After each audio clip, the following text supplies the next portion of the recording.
الحمد للہ رب العالمین والصلاة والسلام علی سید الانبیاء والمرسلین اما بعد فاعوذ باللہ من الشیطان الرجیم بسم اللہ الرحمن الرحیم۔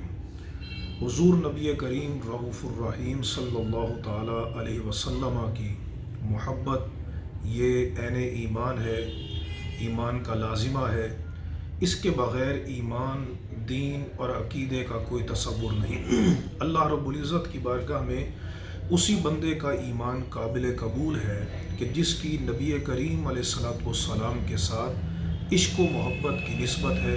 چنانچہ صحیح بخاری اور مسلم کی حدیث ہے، نبی کریم علیہ السلام نے ارشاد فرمایا، لا یؤمن احدکم حتی اکون احب الیہ من والدہ وولدہ والناس اجمعین۔ میں تم میں سے کوئی بندہ اس وقت تک مومن نہیں ہو سکتا جب تک میری ذات اسے اپنے باپ، اپنی اولاد اور تمام لوگوں سے زیادہ پیاری نہ ہو جائے۔